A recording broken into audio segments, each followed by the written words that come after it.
तो अब आप लोग 1773 का रेगुलेटिंग एक्ट समझ गए होंगे। देखिए, उस समय कंपनी क्या करती थी, हर 20 साल पे एक्ट लाती थी। ठीक, 1773 का एक्ट आया, उसके बाद कब आएगा, 1793 में। कभी कभी क्या होता था कि किसी किसी एक्ट में कुछ कमियां रह जाती थी, तो उसको सुधारने के लिए फिर से अमेंडमेंट एक्ट लाया जाता था।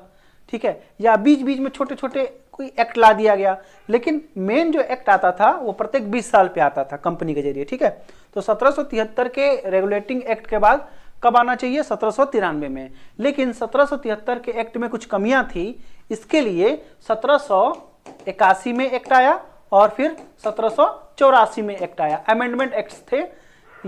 1781 में एक्ट आया था एक्ट ऑफ सेटलमेंट, नाम भी देख सकते हैं, सेटलमेंट, एक्ट ऑफ सेटलमेंट।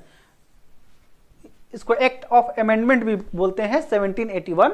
ये किसकी कमी को दूर करने के लिए आया था, जो रेगुलेटिंग एक्ट था 1773 का, इसमें कुछ कमियां रह गई थी, इसको सेटल करने के लिए आया था। ठीक है, इसमें सबसे बड़ी कमी क्या थी कि जो सुप्रीम कोर्ट की स्थापना हुई थी, हमने बताया सुप्रीम कोर्ट की स्थापना हुई थी 1774 में। इसमें सबसे बड़ी समस्या क्या थी कि गवर्नर जनरल का जो काउंसिल बना था और क्या बना था, सुप्रीम कोर्ट बना था, इन दोनों के बीच शक्तियों का विभाजन ठीक से नहीं हुआ था कि क्या उनके दायरे में है, क्या उनके दायरे में नहीं है।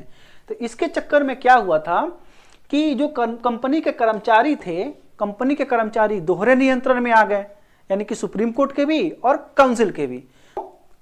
जो कंपनी के कर्मचारी थे उनको क्या कर दिया गया, सुप्रीम कोर्ट के अधिकार क्षेत्र से बाहर कर दिया गया कि भैया आपको सिर्फ गवर्नर जनरल के काउंसिल का जो अधिकार क्षेत्र है उसी में आप आइएगा, आपको सुप्रीम कोर्ट के अधिकार क्षेत्र में नहीं रहना है।